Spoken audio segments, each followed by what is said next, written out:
Sat Nam, everybody. Greetings. I hope this finds you doing well today.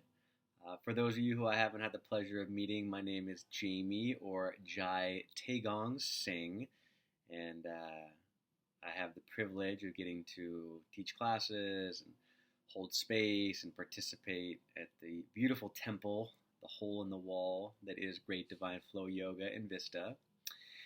And I wanted to just create this video today regarding a very, very beautiful Kundalini Yoga meditation that's called the Long Ek Ong Kar. And this is something that is offered during teacher training, especially for individuals who are wanting to teach and really deepen their connection and practice of Kundalini. But it's also something that I will be offering moving forward on a monthly basis at the studio. And so if you've joined before, would love to have you back. If you haven't been, this is an amazing thing to experience, very unique. And I just want to explain a little bit about this meditation in case you may be interested. And then following it up, there'll be another video actually where you can practice the meditation if you would like to experience it at home or to have a sense of what you'll be doing if you come and join in the studio. So first off, this meditation is one of the first meditations that Yogi Bhajan taught in the West when he was bringing Kundalini Yoga to America. And that says something out of everything in the whole system of Kundalini that this is what he felt was the first thing to be taught. It just speaks volumes to the power and the depth of what it can offer. And it's typically taught in the early morning is kind of the traditional time to practice it, but it can be done anytime. And what I personally love about the meditation is that this meditation uses the sound current. And the sound current in Kundalini Yoga is very important, and it's referred to as the Naad, N-A-A-D, the Naad. And they say that the Naad takes you to the Naam, which means the true identity or the true name, the deeper essence of our consciousness. And the Naad, it's not just sound current or sound, but it's actually pranic life intelligence. And so there is something, again, more subtle to it than just random noise. It has a living pranic intelligence. And in Ayurvedic medicine and in yogic philosophy, the sound current is connected to the element of space, which they call akasha. And space is the most subtle out of all the elements: space, air, fire, water, earth.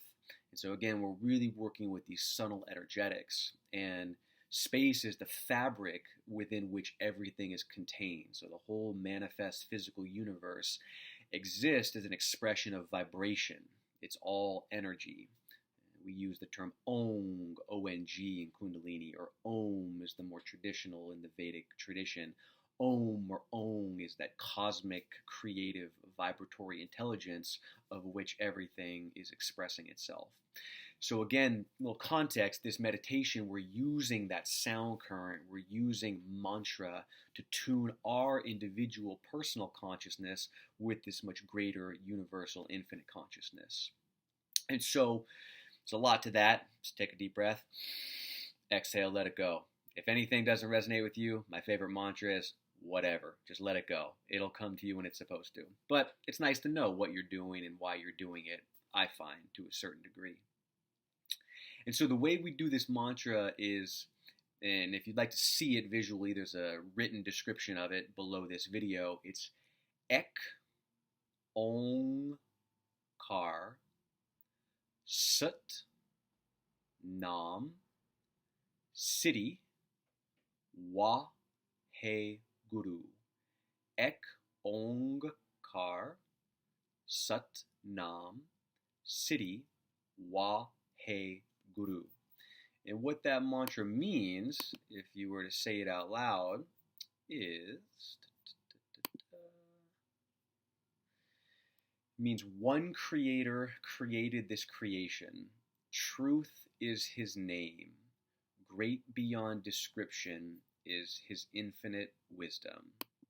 That's beautiful. That's what we're tuning in with. Ek Ong Kar is the very first line of the Sikh scripture, the Japji Sahib. It's the first line of the Mool mantra. They say that the whole of Jap Sahib is contained in the Mool mantra, and the whole of the Mool mantra is contained in the first line, Ek Ong Kar, one creator, one creation. That's the essence of yoga, of union, of this deeper understanding that there's no separateness, no boundaries, that we're all interconnected. We are all individual expressions of this one creator, that this one creation is manifesting. The one became the many, and these practices help us as the many to merge back and remember our source as the one. So Ek Ong Kar Sat Naam Siri Wahe Guru. And the way we chant this mantra is we take our hands in Gyan Mudra, index finger and thumb to touch, and we just simply rest them. They're just sitting on my lap, very comfortable, natural, wherever they may fall. You want to be relaxed and comfortable in your practice. And then we chant the mantra, and I'll do it just once, and then I'll kind of explain the breathing, because that's very important. So eyes will be closed, gazing at the point between the eyebrows, the spiritual eye, focusing the consciousness there. Take a nice deep inhale breath. Ek Ong Kar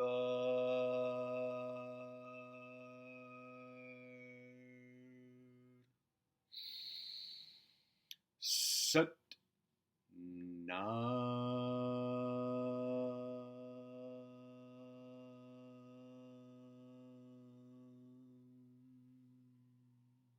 Siri Wahe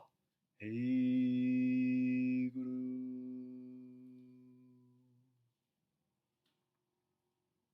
So that's the chant. And what you'll notice is that there's a very specific breath pattern.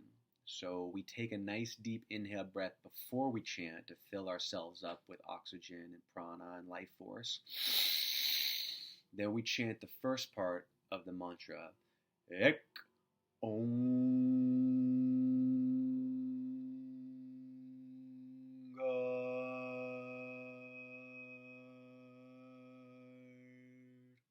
Then we take another deep inhale breath, second breath. Sat Naam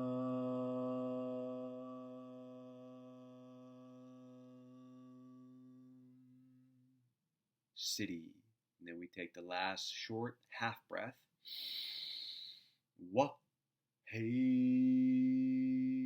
Guru.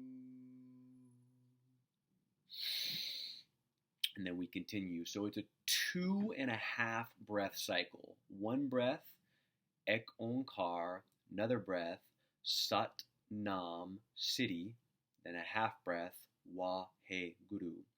And for that second breath, it's a little tricky because you say Sat Naam, and you basically let your breath almost run out on the Naam. And then with just the last little bit of air, you say Siri before you take the next inhale. So that one's a little tricky, but you'll get the hang of it. And again, like anything, we don't think too much about it. If you do breathe more, if you do, need to take another breath, it's not the end of the world. It's really about the intention. It's about trying to enunciate the sounds and the potency of the syllables of these mantras and the meanings that they have, again, at a more subtle level, and to just let the consciousness merge with the technology and with the technique, because it will produce the effect that it's designed to. There's much, much more that we could get into with this mantra and this technique, but for the sake of time and keeping this video somewhat brief, I'll end it here. Again, I'd encourage you to come join and participate in the next video to practice it, because you'll have a different experience. And then I think another time I'll make a more technical video, some more nuances for those of you that maybe have experience, or once you've had a chance to practice it, you can check that out. But again, I would love to have you come join me at the studio. This is going to be once a month on early Sunday morning. It's a beautiful experience, and if you have any questions, or I can support you in any way regarding this, if you see me at the studio, feel free to ask, or you can get my info from Maharaj Kar. Sat Nam.